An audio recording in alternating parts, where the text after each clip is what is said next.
The morning sun rose over New Busan like it did every other day. The light was golden and warm. Children walked to school. Farmers worked in the green fields that stretched for hundreds of kilometers. 12 million humans called this planet home. They had built something beautiful here. Admiral Yoon Dae-ho stood on the bridge of his ship, and the Guardian watching the planet below. He was 53 years old, with gray hair and tired eyes. He had served in the Navy for 30 years.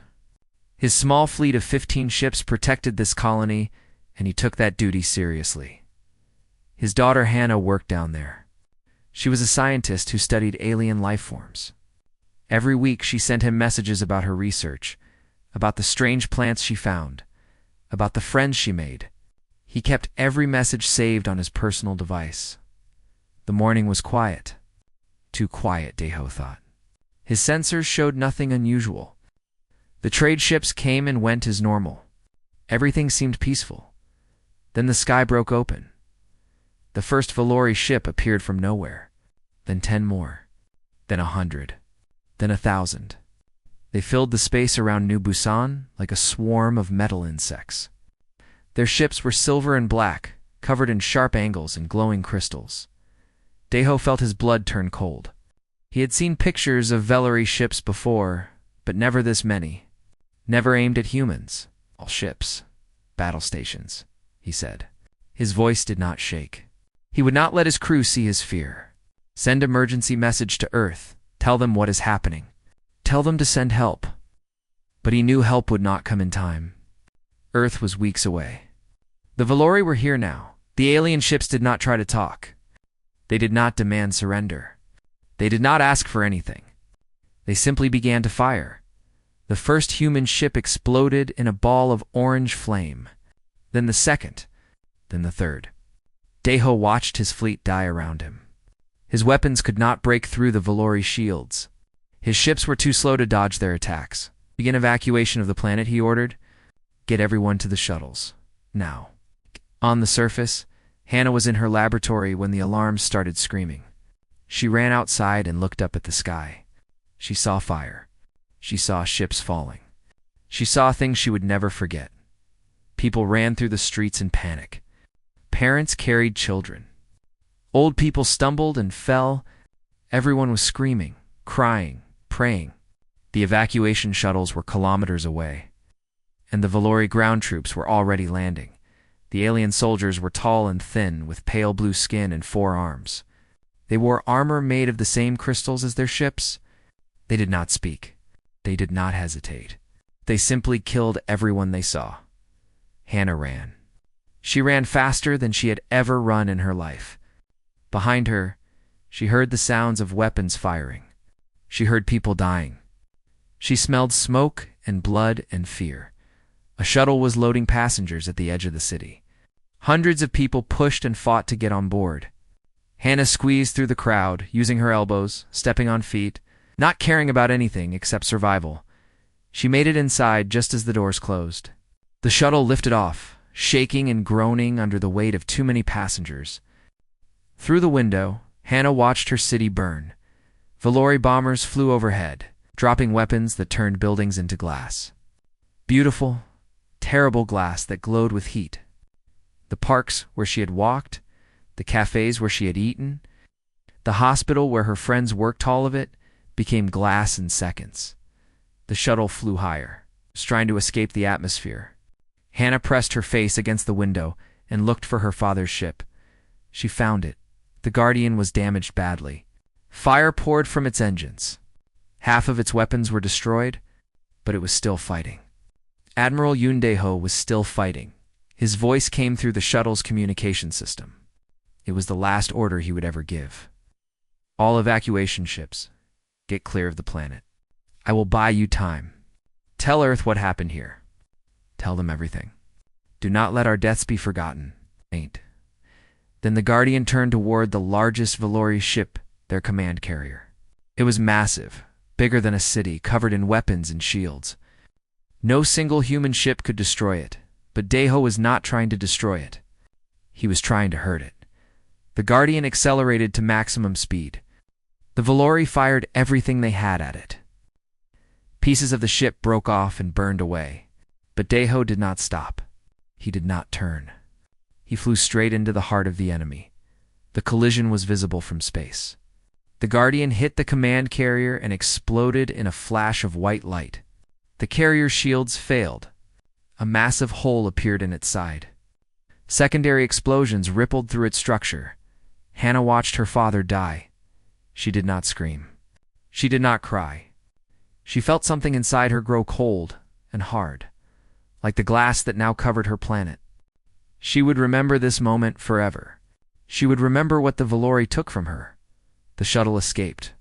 40,000 humans made it off New Busan that day. 40,000 out of 12 million? The rest were dead killed in the bombardment, shot by ground troops, or burned alive in the glass fires. 18 hours. That was how long the massacre took. 18 hours to murder almost 12 million people. The Valori did not take prisoners. They did not spare children. They did not show mercy to anyone. When it was over, they left. They did not occupy the planet. They did not take its resources. They simply killed everyone and moved on. Like farmers clearing weeds from a field, the survivors drifted through space in their crowded shuttles, waiting for rescue ships from other human colonies. They had nothing except the clothes they wore and the memories they carried, and they had recordings. Every shuttle had cameras. Every survivor had a personal device. They had captured everything: the attacks, the murders, the destruction. The galaxy would see what happened at New Busan. Hannah sat in the corner of her shuttle, surrounded by crying strangers, and made a promise to herself. She promised that she would make the Valori pay for what they did. She did not know how. She did not know when. But she knew that she would spend the rest of her life working toward that goal.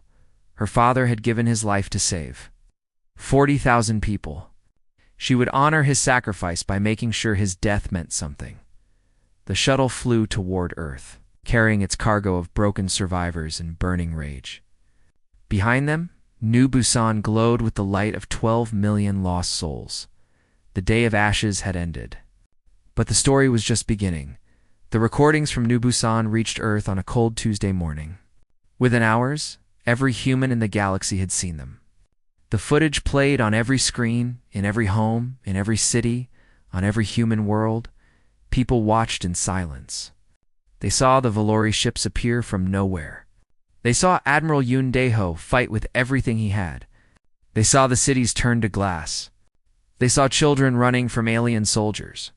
They saw 12 million people die. No one slept that night. No one could. President Kang Soo-jeon sat in her office in Seoul, watching the recordings again and again. She was 61 years old, a former lawyer who had spent her career fighting for justice. Now she faced the greatest injustice in human history. Her advisors came and went, bringing reports, suggesting responses. Some wanted to send messages to the Valori, asking for explanation. Some wanted to contact the Galactic Council and demand action. Some wanted to hide, to make humanity small and quiet and hope the aliens would leave them alone. Soo-jeon listened to all of them. Then she made her decision. 3 days after the massacre, she addressed the United Earth Assembly. Every human leader was there. Every human world was watching. The room was silent as she walked to the podium. "I will not cry," she began. "I will not beg. I will not ask the galaxy for help because the galaxy does not care about us." She pressed a button and images appeared behind her. Documents, reports, intercepted communications. Evidence that her intelligence teams had gathered. The Valori have done this before. 17 times. 17 species, wiped out or enslaved. The Galactic Council knew about every massacre. They did nothing. When we complained about Valori ships crossing our borders, they laughed at us. When we asked for protection, they told us to solve our own problems. We were young, they said. We were weak. We did not matter. She paused and looked at the faces of the leaders before her. They believed we were prey. Animals to be hunted when they grew hungry. Resources to be harvested when they needed more. They looked at humanity and saw only meat.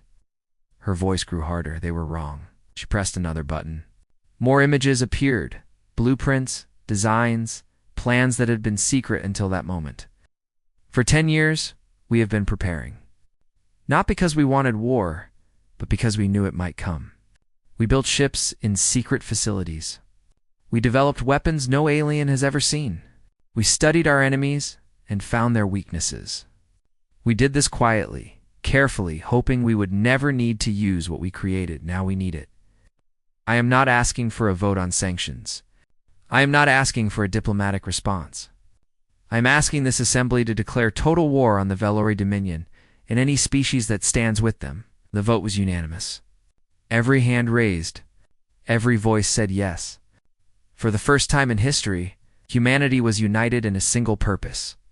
Revenge, far from Earth. On a military base in the outer colonies. General Bei Teiwu watched the speech on his personal screen. He was in charge of military intelligence, the secret operations that no one talked about. He had been preparing for this day for years. Now he had work to do.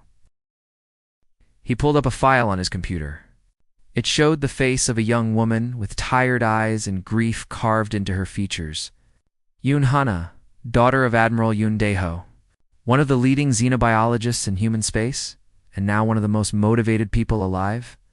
He sent her a message. It was simple and direct. Your skills are needed.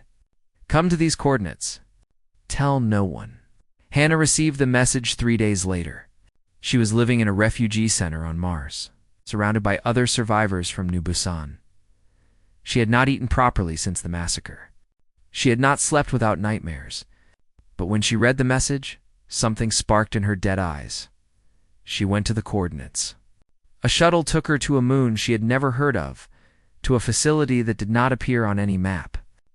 General Bei met her personally at the landing pad.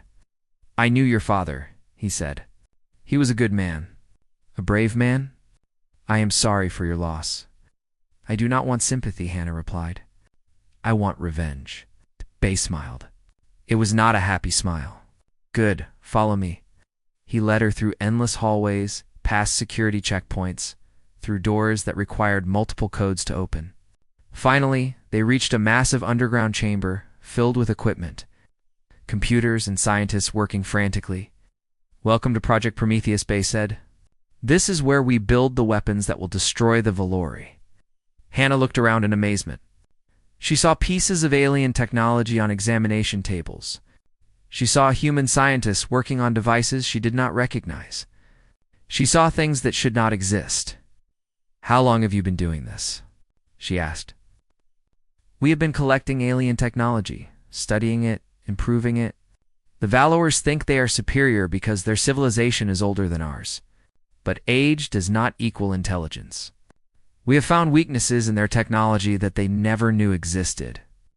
He introduced her to Dr. Park Jin-soo, the lead scientist of Project Prometheus.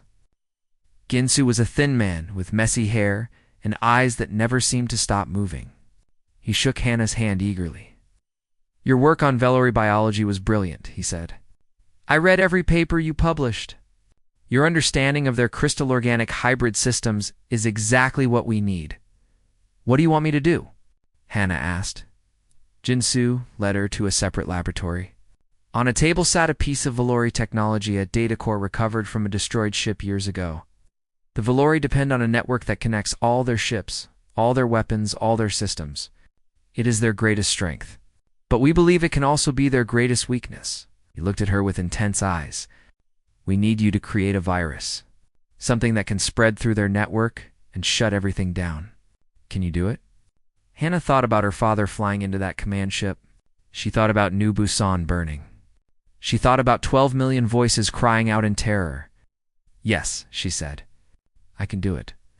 For the next 3 years, Hannah worked harder than she had ever worked in her life. She studied Valori biology until she knew it better than her own. She found the connection points between their organic and technological systems. She designed a virus that would spread like fire through their network, destroying everything it touched. Above her, in shipyards hidden across human space, a new fleet was being built. Faster ships, smarter weapons. Technology that would make the Valori's ancient systems look like toys. The galaxy did not know what was coming. They still thought humanity was weak. They still thought humans were prey. They would learn the truth soon enough. 3 years passed. To the rest of the galaxy, it seemed like humanity had gone quiet. Their protests stopped. Their demands for justice ended. They pulled back from alien space and stayed in their own territory. The Valori believed they had one. They told stories about the massacre at New Busan, laughing at how icily the humans had died. They called humans soft meat and crying children. They were certain that the young species had learned its lesson. They were terribly wrong. In secret shipyards, scattered across human space, the new fleet was taking shape. Commander Oh Sung-ho oversaw the construction and training personally. He was 50 years old, a veteran of humanity's internal wars before the colonies united. He had fought in jungles, deserts, cities, and space. He knew how to win battles that seemed impossible. The new ships were different from anything humanity had built before. They were smaller, faster, and harder to hit. They did not carry heavy armor like the alien ships. Instead, they relied on speed and stealth. Each ship could operate alone or in groups, adapting to any situation. The Valori fight in formations. Sung-ho told his officers during training. They arrange their ships in patterns that have not changed in 10,000 years. They expect their enemies to do the same. They expect predictable battles. He smiled coldly. We will not be predictable. He trained his crews in tactics drawn from Earth's history. They studied how small groups defeated larger armies through speed and surprise. They learned to attack from unexpected directions, to hit hard and disappear before the enemy could respond. They practiced fighting in ways no alien species had ever seen. Meanwhile, Dr. Park Jin-soo completed his greatest achievement. Deep in the Prometheus facility, he showed Hannah and General Bay a device that looked like a small silver box. This is the Ghost Drive, he said. Every alien species uses jump gates to travel faster than light. The gates are fixed points in space. Everyone knows where they are. Everyone can predict where ships will arrive. He pressed a button, and the box hummed with power. The Ghost Drive does not need gates. It creates its own path through space. We can appear anywhere at any time, with no warning. The aliens will never see us coming. Bay stared at the device. How many ships have this technology? All of them, Jin-soo replied. Every ship in the new fleet. In her laboratory, Hannah put the final touches on her virus. She called it Wildfire. It was designed to spread through the Valori network, destroying navigation systems, weapon controls, and communication arrays. Once released, it would be impossible to stop. How long will it take to spread? Bay asked her. Hours, Hannah said. Maybe less. Their entire network will crash. Ships will lose power. Weapons will fail. They will be helpless. She did not smile when she said this. She had spent 3 years building this weapon, and she felt no joy, only cold determination. Outside human space, the Valori grew bolder. They believed humanity was hiding in fear. They decided to teach the humans another lesson. Valori ships attacked 2 more human border colonies. They expected the same easy victory they had found at New Busan. Instead, they found empty cities and automated defense systems. The humans had evacuated weeks before. They had known the attacks were coming because their spies had infiltrated Valori communications. They let the aliens destroy empty buildings while their people waited safely elsewhere. The Valori reported this to the Galactic Council as proof of human cowardice. They run away like animals, the Valori ambassador said. They are not worthy of concern. The elder species on the council agreed. The Moran Collective, a race of insect-like beings who had ruled their sector for 100,000 years, dismissed humanity as irrelevant. The Oshi Federation, ancient beings of living crystal, barely acknowledged that humans existed. Some species even helped the Valori. They shared intelligence about human ship movements. They provided resources for the Valori war effort. They believed that supporting the strong against the weak was simple good sense. None of them understood what was really happening. On the eve of Operation Retribution, Commander O gathered his fleet commanders for a final briefing. The room was filled with men and women who had trained for 3 years for this moment. Tomorrow we attack, O said. Not one target. Not 5 targets. 17 targets. Every major Valori military installation will be hit at the same time. He showed them the map. 17 points of light-marked Valore bases, shipyards, and command centers spread across their dominion. The ghost drives will allow us to appear at all locations simultaneously. The Valori depend on their gate network for defense. They cannot move ships quickly without it. By the time they realize what is happening, it will be too late. Young captain raised her hand. Sir, even with surprise, we are still outnumbered. The Valori have thousands of ships. O nodded. Numbers do not win wars. Willpower wins wars. The Valore have fought the same way for 10,000 years. They have never faced an enemy like us. They do not know what humans are capable of when we have nothing left to lose. He looked around the room, meeting every pair of eyes. Remember New Busan? Remember the 12 million? Fight for them. Win for them. Make the galaxy understand that humanity is not prey. In her quarters, Hannah held a small data chip. It contained Wildfire, the virus she had spent 3 years creating. Tomorrow, she would deploy it in the heart of Valori space. Tomorrow, she would begin the destruction of everything the Valori had built. She thought about her father. She wondered if he would be proud of what she had become. A scientist turned weapon maker. A peaceful woman turned instrument of war. She decided he would understand.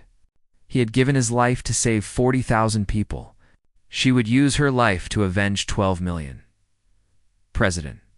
Kong Sujan sent a final message to the fleet before they departed. Her words were broadcast to every ship, heard by every crew member. 3 years ago, the Valori tried to break us. They killed our families. They burned our homes. They laughed at our pain. They believed we would accept defeat and disappear like the species before us. Oh, they did not understand humans. We do not accept defeat. We do not disappear. When you push us down, we get back up. When you hurt us, we fight harder. When you try to destroy us, we become something stronger than we were before. Tomorrow, we show the galaxy what humanity truly is. Tomorrow, we begin our revenge. Tomorrow, the Velor learned to fear us. The fleet activated their ghost drives. In an instant, hundreds of ships vanished from human space, leaving nothing behind but empty darkness. The war had begun. The Valori never saw them coming. At 17 locations across their dominion, human ships appeared from empty space. No jump gates. No warning signals. One moment there was nothing. The next moment, death had arrived. Commander Osung-ho led the main assault against the Valori homeworld. His fleet emerged directly.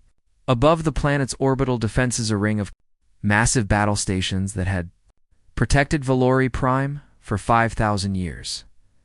The Valori commanders could not believe what they were seeing. Their sensors showed human ships where no ships could possibly be. Their computers insisted it was impossible. They wasted precious seconds trying to understand what was happening. Those seconds cost them everything. All ships, attack Pattern Wolf, O ordered. Break their formations. Target command vessels first. The human ships scattered in every direction, moving like a swarm of angry insects. They were too fast, too unpredictable. The Valori weapons, designed to hit slow-moving targets in neat formations, could not track them. O watched his tactical display with cold satisfaction. His pilots were doing exactly what he had trained them to do. Small groups of ships would dive toward a Valori battle station, fire everything they had at a single point, then scatter before the return fire could reach them. Piece by piece, the orbital defenses crumbled. On the planet below, Colonel Shinari prepared her Marines for ground assault. She was 35 years old, born on New Busan, raised on stories of humanity's warrior spirit. She had lost her parents in the massacre. Now she would make the Valori pay. Remember the rules, she told her troops as their dropships descended through the atmosphere? We are not like them. We do not kill civilians. We do not murder children. We are better than our enemies. But military targets are fair game. Show no mercy to soldiers. Show no mercy to those who planned the massacre. Make them regret the day they attacked humanity. The Marines landed in the Valori capital city. The alien soldiers fought back desperately, but they had never faced enemies who moved like humans. The Marines used cover, flanked positions, adapted to every situation. They fought like water, flowing around obstacles rather than crashing against them. Nari led her unit through the government district. Valori defenders tried to stop them with barricades and heavy weapons. She did not attack them directly. Instead, she sent teams through underground tunnels, through buildings around the defenders. By the time the Valori realized what was happening, Marines were behind them, beside them. Everywhere the Valori High Council was captured within 6 hours. The military commanders who had planned the New Busan massacre were taken alive. They would face trial. They would face justice. Not quick death, but judgment under human law. Throughout the capital, cameras broadcast everything. The galaxy watched as humans fought with discipline and precision. They watched as human soldiers helped Valori civilians reach safety. They watched as the attackers showed mercy that the Valori had never shown. In the central data hub of Valori Prime, Anna prepared to deploy Wildfire. General Bay had assigned a full company of soldiers to protect her. She was the most important person in the operation now. Her hands shook as she connected her device to the Valier network. 3 years of work, countless sleepless nights, endless experiments, all for this moment. System connected, her computer announced. Ready to deploy. She thought about her father. She thought about New Busan. She thought about 12 million souls who would never see another sunrise. Deploy, she whispered. Wildfire spread through the Valori network like its name suggested. Within minutes, it had reached every connected system across the Dominion. Navigation computers crashed. Weapon targeting systems failed. Communication arrays went dark. Valori ships across the galaxy suddenly went blind. Captains screamed orders that their crews could not hear. Weapons fired at random or not at all. Engines shut down, leaving ships drifting helplessly in space. The great Valori war machine, 10,000 years in the making, collapsed in a single hour. Commander O received reports from all 17 attack sites. Victory at every location. Minimal human casualties. The Valori had been completely unprepared for enemies who did not fight. By their ancient rules, but the war was not over yet. The Galactic Council had been watching. The elder species were alarmed. If humanity could defeat the Valori, this is Lee, what else could they do? The balance of power that had existed for 1,000,000 years was suddenly in danger. The Moran Collective spoke first. This aggression cannot be allowed. The humans must be stopped before they grow too powerful. The Oshi Federation agreed. We will send our fleets. Together, we outnumber the humans 3-1. They cannot defeat both of us. They sent messages to the human fleet, demanding immediate surrender and withdrawal. The messages promised mercy if humans complied. They promised total destruction if humans refused. Commander O read the messages and laughed. He had expected this. The elder races always protected each other. They could not allow a young species to upset their comfortable order. He sent a single response. Come and try. The Moran and Oshi fleets arrived at the Void Gate, the central junction of the galactic travel network. It was the most strategic point in known space. Whoever controlled the Void Gate controlled travel across half the galaxy. 3,000 alien ships gathered there, representing 2 of the most powerful species in existence. Their commanders were confident. They had fought wars since before humanity existed. They knew every tactic, every strategy, every way a battle could unfold, but they did not know humans. O positioned his fleet at the exit points of the gate. Every alien ship that arrived appeared in the middle of human weapons. They could not escape, could not maneuver, could not organize before the shooting started. The first wave of Moran ships was destroyed in seconds. The second wave tried to spread out, but human ships were already moving, cutting off escape routes. The third wave arrived to find wreckage blocking their path. The Oshi commander tried a different approach. He ordered his ships to hold position inside the gate network. Refusing to emerge until he had a better understanding of human tactics, O smiled when he received this report. He had hoped for exactly this reaction. "All ships, deploy special weapons," he ordered. The humans had built missiles that could enter the gate network and detonate inside. The Oshi fleet, packed together in the narrow gate corridors, had nowhere to run. The explosions were visible across 3 star systems. By the end of the battle, less than 200 alien ships remained from the original 3,000. The survivors fled in every direction. Carrying stories of what they had witnessed, the Moran Collective sent a message begging for peace. The Oshi Federation followed minutes later. Other species across the galaxy, watching the battle from safe distances, suddenly decided that friendship with humanity was a very good idea. President Kang Sujan received the surrender requests with no expression on her face. She had one. Humanity had one. But she felt no joy. She recorded a message and broadcast it to every species in the galaxy. Behind her, footage from New Busan played on endless loop. 3 years ago, you watched our people die. You laughed. You helped our enemies. You believed we would disappear like the others before us. You were wrong. We are humanity. We do not forget. We do not forgive. And we do not lose. Remember this day.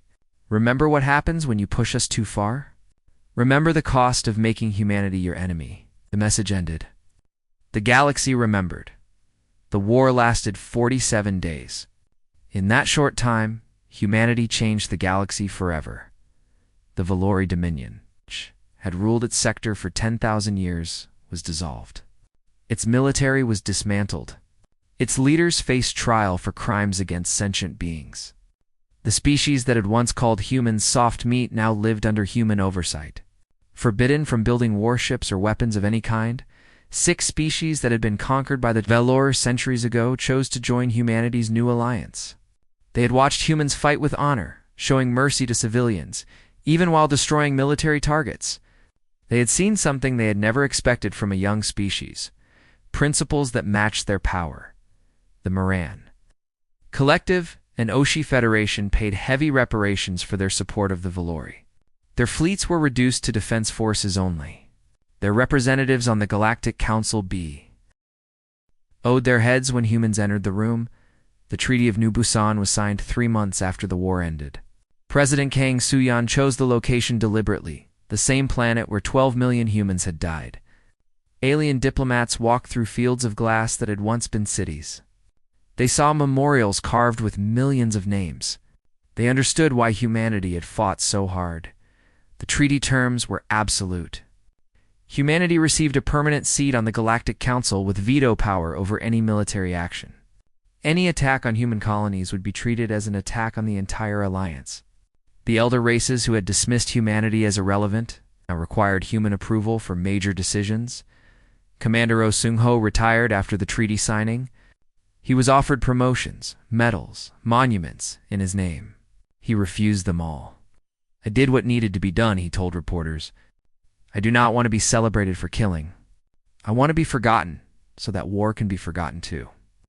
He returned to Earth and bought a small farm far from any city. He spent his remaining years growing vegetables and teaching local children how to play traditional games. When he died, his grave marker bore only his name and 2 words. He served.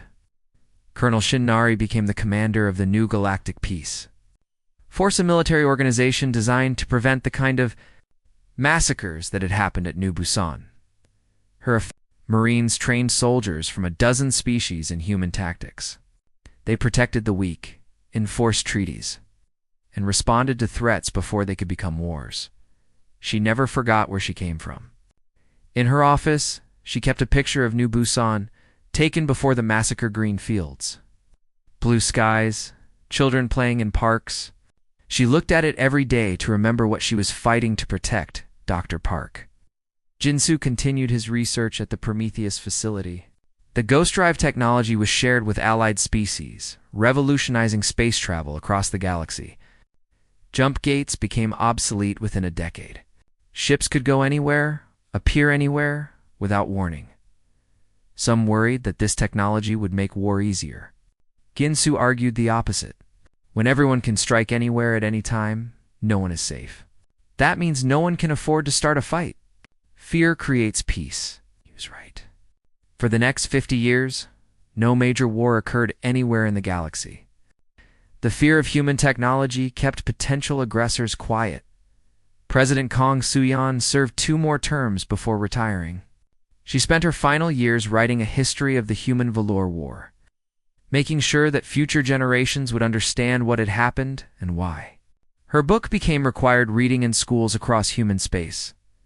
In her final interview, she was asked what she wanted people to remember about the war. "We did not want to fight," she said. "We did not enjoy destroying the Valori. We did not celebrate the deaths we caused. But when someone attacks your family, you do not have the luxury of pacifism. You fight. You win. Then you make sure it never happens again. That is what humans do. We survive.